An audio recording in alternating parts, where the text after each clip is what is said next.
ओम शांति। ओम शांति। चेतन भाई, आज के उन्नति के लिए ज्ञान चिंतन में जी आज अव्यक्त मुरली है, संडे है और 9 नवंबर 2025 की आज मुरली है और रिवाइज कोर्स है 30/11/2007 का। जी। तो आज का जो मुख्य हेडलाइन है मुरली का, सत्यता और पवित्रता। सत्यता और पवित्रता की शक्ति को स्वरूप में लाते बालक और मालिकपन को बैलेंस रखो। बालक और मालिकपन का दोनों का बैलेंस। तो इसके ऊपर बाबा ने पूरी मुरली समझाई है, माना अच्छे से समझाया है। पवित्रता, किस प्रकार की पवित्रता होनी चाहिए, सत्यता किसको कहते हैं। दुनिया में लोग सत्य बोलते, सत्वान बोलते, लेकिन सत्यता बाबा ने उसकी परिभाषा बाबा ने बताई, सत्यता और पवित्रता की। मैं समझता हूँ आप डिटेल थोड़ा इसके ऊपर प्रकाश डालें। जी। ये जब दादी प्रकाश मणि जी अव्यक्त हुए थे जी 2007 में, बिल्कुल अगस्त मास में जी। और ये 11वां मास की मुरली है। तो खास ये मुरली दादी जी के प्रति भी है। दादी जी को खास बाबा ने अपने साथ रख के चार्ट भी चेक किया है बच्चों का। जी। क्या दादी जी के साथ बाबा ने रिजल्ट में वतन में ये देखा कि जैसे आज की मुरली में हेडिंग है बालक और मालिकपन। जी। तो बाबा कहते हैं बालकपन, इसका निश्चय और नशा बच्चों को सहज रहता है। जी। कि हम बाबा के बच्चे हैं, है ना। ब्रह्मा कुमार कुमारी हैं, है ना। भगवान के बच्चे हैं, भगवान के अनन्य बच्चे हैं, सुपुत्र हैं और दुनिया से बचे हुए हैं। ये निश्चय भी रहता है, नशा भी रहता है। बिल्कुल। लेकिन बाबा कहते हैं और ये नेचुरल भी रहता है याद जी कि हम भगवान के बच्चे हैं। लेकिन वो कब याद रहता है, जब आत्मा देही अभिमानी होती है। जी। कि मैं आत्मा इस शरीर से कार्य कराने वाली हूँ, तब वो नेचुरल याद रहती है। क्योंकि मैं शरीर हूँ तो शरीर का पिता तो अलग होता है, यहाँ देहधारी होगा जी। लेकिन आत्मा का पिता परमात्मा है। तो जब देही अभिमानी रहता है तो नेचुरल याद रहती है।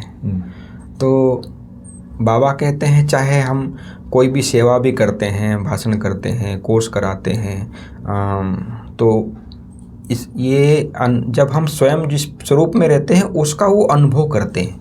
ये बाबा आज खास मुरली में कहते हैं।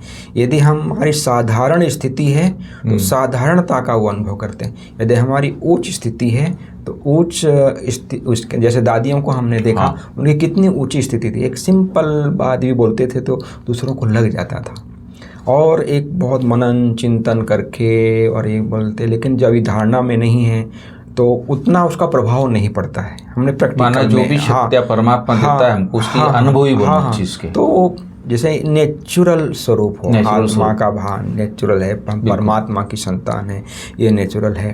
तो वो सुनने वालों को भी अनुभव होगा, चाहे हम भाषण करते हैं, कोर्स कराते हैं, तो वो भी अनुभव करें।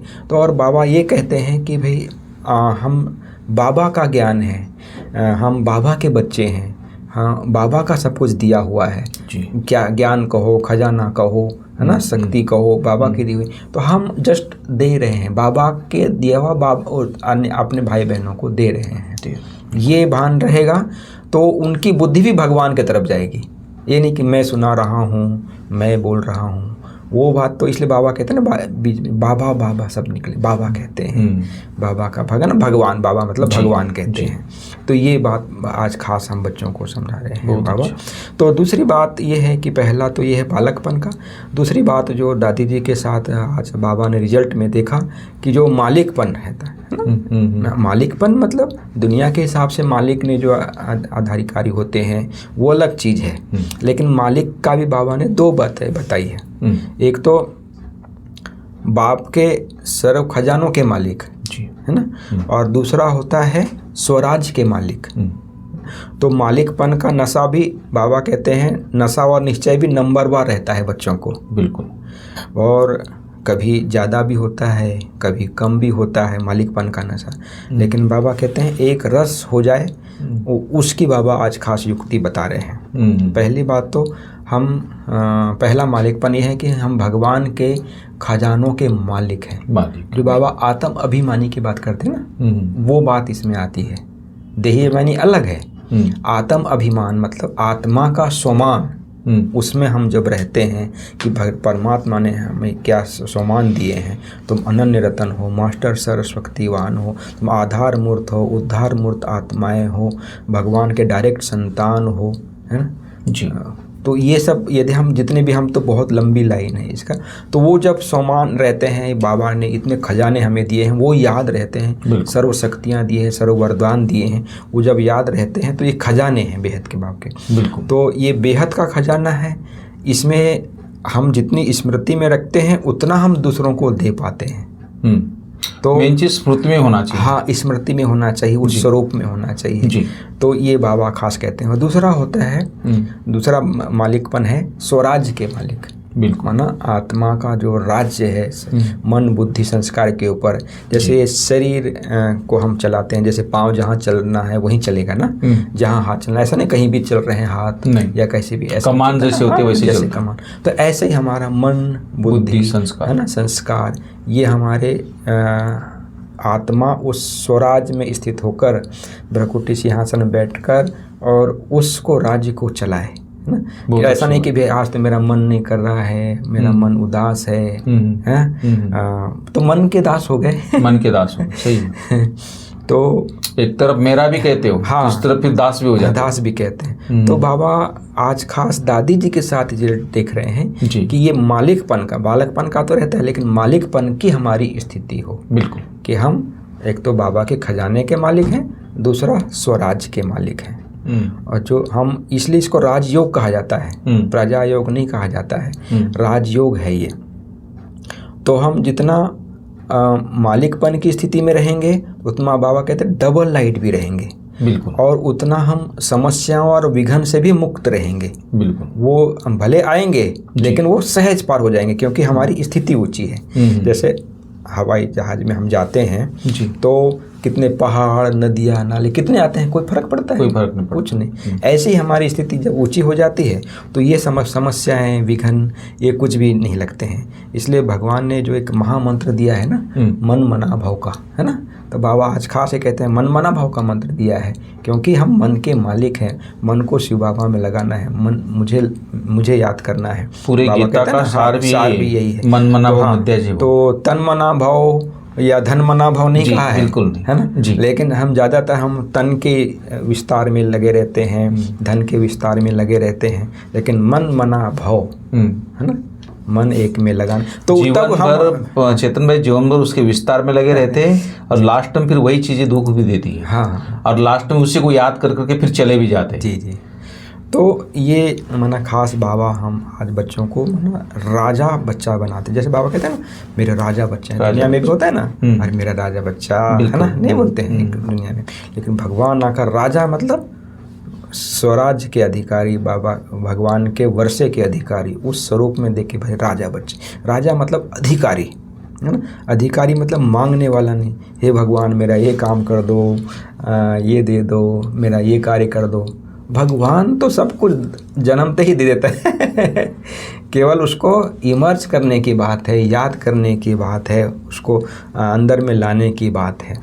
बाबा ने सब जब रियलाइज कराया आज की मुरली में, उसके बाद हाथ उठवाया, मना बोलता ऐसे हाथ नहीं उठाओ, लेकिन दृढ़ता, बुद्धि का जो दृढ़ता है उसका हाथ उठाना है, मन से हाथ, मन का हाथ उठाना, ऐसा नहीं है हाथ तो बहुत देख लिया वाला हाथ उठा दिया, ये नहीं, ये तो कोई भी उठा, हाथ उठाओ जी, कौन आए हैं। तो बाबा ने दृढ़ता भी कराई कि जो आप जो भी डिटेल में आज बता रहे, बाबा की जो महावाक्य आप डिटेल करके बता रहे, तो इसके लिए दृढ़ता पूर्व इसको अपने अंदर में लाना है। बिल्कुल जी जी। तो ये क्या है, जो हमारी जो सर्व शक्तियाँ हैं ना जी, आत्मा के ये जो निजी गुण हैं जी, है ना, और ये भी याद रखना है कि भाई मैं आत्मा हूँ, लेकिन मैं कौन सी आत्मा हूँ जी, है ना, आत्मा का तो पाठ, मैं आत्मा हूँ ये पता है जी, लेकिन कौन सी आत्मा हूँ, श्रेष्ठ आत्मा हूँ, भगवान के अनन्य बच्चे हूँ, दिल तख्त नसीन आत्मा हूँ, है ना, जितने जो सम्मान दिए हैं वो उस सम्मान को याद करेंगे तो मैं वो आत्मा हूँ। तो ये स्मृति में रहता है तो हम कर्म करते भी यदि हम ये चेक करते हैं तो अनुभव होता है। इसलिए बाबा कहते हैं इसके लिए हमारे जो कंट्रोलिंग पावर और जो रूलिंग पावर है ना, वो आत्मा के यदि हम आ जाते हैं तो ये कर्म जब हम करते हैं उसके पहले हम ये स्थिति में स्थित रहते हैं तो फिर वो कर्म महान कर्म हो जाता है। बिल्कुल। यदि हम साधारण चलो कर लेते हैं कोई भी काम, आज भोजन भी बना रहे हैं समझ लीजिए, एक साधारण आदमी चलो भी फलाने के लिए बना रहे हैं, ऐसे ही बना दिए भाई चलो बनाना है, लेकिन भगवान के भोग के लिए बना रहे हैं, भगवान के बच्चे खाएंगे, उनका मन परिवर्तन होगा, शुद्ध भावना से बाबा की याद में स्वच्छता से अपने सम्मान में स्थित होते हैं, परमात्मा की शक्ति मेरे में पड़ रही है और फिर उस भोजन में जा रही है, जो भी आत्मा उसको खाएगा उसको शुद्ध श्रेष्ठ बनता जाएगा, ये स्मृति। बिल्कुल। और मैं आत्मा इन हाथों से कर रही हूँ, है ना, ये स्मृति से हम यदि करते हैं तो वही कार्य तो कर रहे हैं, लेकिन वही कार्य महान कार्य हो जाता है। तो वो बाबा और जो खाएंगे उसके लिए भी बेनिफिट। और मैं ब्राह्मण आत्मा, पवित्र आत्मा, शुद्ध आत्मा, है ना, मैं मतलब इस भोजन को, है ना, इस लायक भगवान ने बनाया कि मैं भोजन बनाने के लायक बनी हूँ और बाबा की याद में। तो ये चेतन भाई, हम बचपन में जब जाते थे सत्यनारायण का प्रसाद खाने, घर में भी हलवा बनता था, लेकिन वो जब हम खाते थे ना उसका टेस्ट ही अलग होता था। सही बात है। पता नहीं क्या उसमें टेस्ट था, एक भावनाएं थी, लोग भावनाओं का बहुत फर्क, बहुत भावनाएं। ऐसा लगता था इतना अलग ही टेस्ट, कभी घर में कितनी बार बनाया ध्यान से तो भी कभी इतना टेस्ट नहीं, ऐसा टेस्ट नहीं आया। अब जैसे मधुबन में जो तोसा बनता है ना, भले दुनिया में भले कितने बना, लेकिन मधुबन के जैसे तोसा नहीं मिलता, नहीं बनेगा। सही बोला। तो एक भावनाओं की बात है। कहने बाबा कहते हैं कि भाई अपनी, जैसे कोई व्यक्ति दुनिया में भी अधिकारी होता है ना जी, तो अपनी जब सीट पे होता है, जैसे प्राइम मिनिस्टर है या कोई भी है, अपनी सीट पे सेट रहता है तो फिर उसका कहना मानते हैं। तो ऐसे ही हम अपने कर्मेंद्रियों, अधिकारीपन के अपने कर्मेंद्रियों को जब हम ऑर्डर देते हैं तो वो कहना मानती हैं। तब वो बाबा कहते हैं यदि हमारे सीट पर सेट होकर यदि हम कर्म करते हैं तो श्रेष्ठ कर्म भी होता है, दूसरों को भी शिक्षा मिलती है, और हम अपनी सम्मान में स्थित रह के करते हैं तो दूसरों को भी उसका अनुभूति होती है। तो इसलिए बाबा कहते हैं उसकी जो निशानी है ना, यदि हम इस स्थिति में करते हैं तो हर कार्य में डबल लाइट का अनुभव होगा, खुशी का अनुभव होगा, और स्वयं भी अनुभव करेंगे, दूसरों को भी अनुभूति होगी, और फिर सफलता और सफलता का भी अनुभव होगा जी। तो ये बाबा आज खास कह रहे हैं।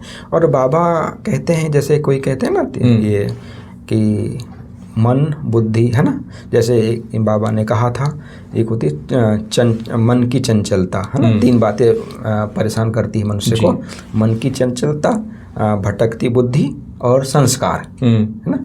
तो आज बाबा खास संस्कार के बारे में भी बता रहे हैं कि भाई, जैसे कहते हैं कि अरे मेरे संस्कार ही ऐसे हैं, या मेरे ऊंचा बोलने के संस्कार हैं, चिड़चिड़ेपन के संस्कार, तो बाबा कहते हैं ये आपके संस्कार नहीं है, मेरे संस्कार हैं, है ना, बीच में आए, ये बीच में आ गए आपके, मेरे बोलते हैं ना हमारे तो पुराने संस्कार हैं, शुरू से यही है, लेकिन बाबा कहते हैं नहीं, आपके जो संस्कार हैं विश्व कल्याणकारी के संस्कार हैं, शुभ भावना के संस्कार हैं, शुभ कामनाधारी के संस्कार हैं, है ना, जो अनादि संस्कार हैं वो याद करके हम करते हैं, तो वो हमारे संस्कार हैं। ये बीच वाले जो द्वापर और कलयुग के संस्कारों को अपने संस्कार समझ लेते हैं, तो बाबा ने ये भी कहा कि यदि अपना बना लिया, समझ लिया, तो वो समझते हैं कि ठीक है हम भी पराई प्रॉपर्टी को अपना बना लिया। हाँ। तो ये बाबा खास आज कहते हैं। और आज खास सत्यता और पवित्रता में ये क्या होती है, बाबा आज हम बच्चों को समझा रहे हैं जी। दुनिया में भी कहते हैं कि हम सत्यवादी हैं, है ना। कई बार ऐसा भी होता है कि भाई हम तो सत्य बोलते हैं जी, किसी को बुरा लगे तो क्या करें, हम सत्य हैं, है ना। लेकिन सत्यता यदि है हमारे में तो सभ्यता जरूर होगी, और जो हमारे सत्य स्वरूप में स्थित होकर, शक्ति स्वरूप में स्थित होकर हम यदि स्थित में रहते हैं तो उसका प्रभाव भी दूसरों पर सत्य का प्रभाव पड़ता है। सत्यता की शक्ति जो है सर्वश्रेष्ठ शक्ति है संसार की, है ना। और उसका जो है यदि आधार है तो संपूर्ण पवित्रता होता है उसका, यदि ये है तो संपूर्ण पवित्रता का यदि हमारे में है तो सत्यता होगी और शक्ति स्वरूप होंगे जी। तो सत्य मतलब मैं आत्मा सत्य हूँ, मेरा पिता परमात्मा सत्य है, ये सृष्टि चक्र चलता है ये सत्य है, सबका पार्ट अपना अपना है ये सत्य है ना। तो ये और फिर से रिपीट होता है ये सत्य है ना। तो और सतयुग दुनिया आनी है, सतयुग, त्रेता युग, द्वापर, कलयुग, फिर सतयुग, ये चक्र चलता है, ये सत्य है जी। तो इस सत्य स्वरूप में स्थित होकर हम और दुनिया की जितनी भी आत्माएं हैं सब मेरे भाई हैं, है ना। बिल्कुल। आत्मा रूप में परमात्मा की संतान है, ये सत्य है। इस स्वरूप में हम स्थित होते हैं तो वो सत्य स्वरूप में कहा जाता है, तो वो है सत्यता। और ये सत्य बाप की याद यदि भगवान, अब कहते तो हैं भगवान है, लेकिन कौन है, क्या है, उनके बायोग्राफी या उनको कुछ कहाँ रहते हैं, क्या आकर करते हैं, कुछ नहीं जानते, हमारा क्या संबंध है, तो वो सत्यता क्या है, कैसे कहलाएगी। ये है सत्यता का अर्थ। तो सत्यता यदि है तो उसका आधार है संपूर्ण पवित्रता। तो पवित्रता भी मन वचन कर्म से हम जब पवित्र आत्मा रहते हैं तो हमारे जो पवित्र आत्मा जो होती है ना, उसके जो चलन से और चेहरे से माना स्पष्टता और दिव्यता दिखाई देती है। बिल्कुल ना जी। बाबा उसकी निशानी खास सुना रहे हैं कि भाई वो स्पष्टवादी होगा। स्पष्टवादी मतलब यदि कुछ बात भी करता है तो सभ्यता के साथ जी, है ना। दिव्यता आत्मा में अनुभव होगी, है ना। नैनों में रूहानियत होगी, रूहानी नैन यदि, है ना। बिल्कुल। और यदि चेहरे में यदि देखेंगे तो सदा हर्षित मुक्ता का मुखड़ा रहेगा जी। और चलन में भी मतलब हर कदम में मना जो बाप समान जो बाबा ने हमें कर्म सिखाए हैं वो यदि हम स्थिति में रहते हैं तो कर्म योगी कहलाते हैं। तो इस यदि संगम युग की जो श्रेष्ठ जो प्राप्ति है यदि उसका हम कहें कि सत्यता और पवित्रता है, ये सबसे बड़ी प्राप्ति। बिल्कुल। वो सत्यता और पवित्रता की शक्ति, क्योंकि सतयुगी जो दुनिया में आत्मा और शरीर दोनों पवित्र रहते हैं, सत्व प्रधान रहते हैं, है ना। और यहाँ पर यदि आत्मा यदि कोई महान आत्मा है, पूज्य आत्मा है, लेकिन शरीर तो अपवित्र है ना, क्योंकि विकार से जन्म लिया है, इस अपवित्र दुनिया है। बिल्कुल। और 5 तत्व भी अपवित्र हो गए हैं, तो ये सब उसका बना हुआ शरीर है। तो शरीर तो इसलिए बाबा कहते हैं, उसको कहते हैं संपूर्ण पवित्रता सत्यता, और जो जब सतयुग की दुनिया में रहते हैं। बिल्कुल। तो बाबा का कहने का मतलब है सबसे मतलब ये हो, यदि हम इस स्थिति में रहते हैं तो ये निकलता है कि दिल से निकलता है, फलक से अनुभव करते हैं कि पवित्रता हमारा जन्म सिद्ध अधिकार है जी। सही। क्योंकि सत्य आत्मा है और सत्य बाप है। यदि हम दोनों को यदि जानते हैं तब हम संपूर्ण पवित्रता को अपना सकते हैं। पवित्रता की शक्ति हमारे में आ सकती है जी। क्योंकि पवित्रता दुनिया में कहा जाता है कि बहुत दूर की बात है ना, कैसे हम पवित्र रहेंगे, लेकिन पवित्रता नेचुरल और नेचर बन जाए हमारी, नेचुरल नेचर। हाँ, जैसे और यहाँ पर हर एक ब्राह्मण आत्मा ये बताए नेचर है हमारी ये पवित्रता, है ना। क्योंकि सतयुग की दुनिया में और जो संगम युग में ये दोनों जगह इसमें हम पवित्रता को इतना नेचुरल नेचर हम समझते हैं। तो ये और पवित्रता हमारा नेचुरल नेचर हो, जन्म सिद्ध अधिकार भी हो जाए, है ना। और जो चीज़ सहज है ना, वो अधिकार से माना होता है। जैसे कोई बच्चा होता है उसको सहज मिलता है क्योंकि अधिकारी है, वो मांगना नहीं पड़ेगा बाप से या अपने अधिकार से। तो ये है बाबा का कहने का मतलब। तो हम अधिकारी आत्माएं हैं, तो असंभव को भी संभव करने की ये बात इस संगम युग में चल रहा है कि नहीं। दुनिया में कहते हैं भगवान को पाना या पवित्र रहना, संपूर्ण पावन बनना, ये असंभव की बात कहलाती है ना। तो इसलिए बाबा इन सब बातों को हम बच्चों को समझा रहे हैं। और आज खास नए भाई बहनों को भी बाबा ने याद किया है ना, उनको भी बाबा ने खास कि नए बाबा के बच्चे आए हैं, तो जो पहली बार आए हैं वो भी बहुत भले टू लेट का बोर्ड तो नहीं लगा है, लेट का बोर्ड तो लग गया है, लेकिन लास्ट सो फास्ट आत्माएं हैं। ये बाबा ने खास आज पहली बार आने वाले बाबा के बच्चों को भी बाबा ने खास याद दिया है जी। और बहुत अच्छी याद प्यार भी दी है जी। और लास्ट सो फास्ट जाने वाली आत्माएं हैं, ये भी बाबा ने आज नए बच्चों के लिए भी आज खास बाबा आज बोल रहे थे।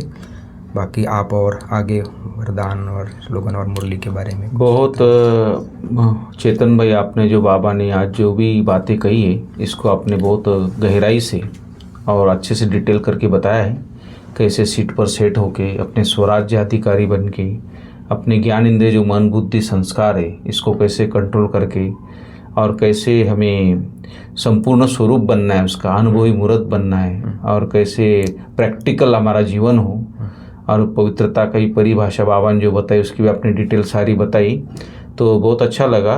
तो बाबा लास्ट में याद प्यार देते समय फिर से अंडरलाइन कराते कि चारों ओर के सदा सोमानधारी, सत्यता के शक्ति स्वरूप, पवित्रता के सिद्धि स्वरूप, सदा अचल अडोल स्थिति के अनुभवी, स्व परिवर्तन और विश्व परिवर्तन, सदा अधिकारी स्थिति द्वारा सर्व आत्माओं को बाप द्वारा अधिकार दिलाने वाले, चारों तरफ के बाप दादा के लक्की और लवली आत्माओं को परमात्म याद प्यार और दिल की दुआएं स्वीकार हो। तो बाबा ने सभी के लिए, चाहे देश चाहे विदेश, सभी को सामने रखते बाबा ने सबको दिल की याद दी और दिल की दुआएं दी। और बाप दादा की मीठी मीठी बच्चों को नमस्ते। तो हम बच्चों को भी बाबा को नमस्ते। तो आज का वरदान भी इसी के आधार पर है, कैसे कंट्रोलिंग शक्ति हमारी होनी चाहिए। तो बाबा बोलता है कि स्वयं को स्वयं ही परिवर्तन कर विश्व के आधार मूर्त बनने वाले श्रेष्ठ पद के अधिकारी हो। श्रेष्ठ पद अगर हमें प्राप्त करना है तो बोलता स्वयं ही स्वयं को परिवर्तन करो, तब तुम आधार मूर्त हो इस संसार के। तो बाबा कहते डिटेल में इसमें बताया वरदान में कि श्रेष्ठ पद पाने के लिए बाप दादा की यही शिक्षा है कि बच्चे स्वयं को बदलो। स्वयं को बदलने के बजाय परिस्थिति को व अन्य आत्माओं को बदलने की सोचते हो, या संकल्प आता है कि यह सेल्वेशन मिले, सहयोग मिले, सहारा मिले तो परिवर्तन हो, माना दूसरों के ऊपर आधारित हो जाते। ऐसे किसी भी आधार पर परिवर्तन होने वाले की प्रारब्ध भी आधार पर ही रहेगी जी। तो बाबा ने क्लियर बताया, किसी के ऊपर रहोगे आधारित तो आधार पर रहेगी उसकी, क्योंकि जितने का आधार लेंगे उतना जमा का खाता शेयर माना बढ़ जाएगा। इसलिए सदा लक्ष्य रखो कि स्वयं को परिवर्तन होना ही है। मैं स्वयं विश्व का आधार मूर्त हूँ। तो ये बाबा ने बहुत बढ़िया वरदान में डिटेल्स बताए कि कभी भी परिस्थिति है, समय है, ये है, किसी का सहारा लेते हैं तो इसके ऊपर नहीं रहो कि स्वयं को परिवर्तन करो। और स्लोगन में संगठन के बारे में बताया कि संगठन में उमंग, उत्साह और श्रेष्ठ संकल्प से ही सफलता हुई पड़ी है। तो अगर संगठन में हम रहते कहीं भी, माना सबके एक दूसरे को विचारों को रिगार्ड देके, सम्मान देके और उमंग उत्साह में रहते ये कार्य हम करते हैं, तो ऐसे श्रेष्ठ संकल्प में सफलता हुई पड़ी। संकल्प भी हमारे ऐसे होने चाहिए, उमंग उत्साह वाले होने चाहिए, तो इसमें सफलता हुई पड़ी बाबा बोलता है। तो इस तरह ये प्यारे बाबा की महावाक्य थे आज के। तो बहुत बहुत धन्यवाद, थैंक यू। ओम शांति।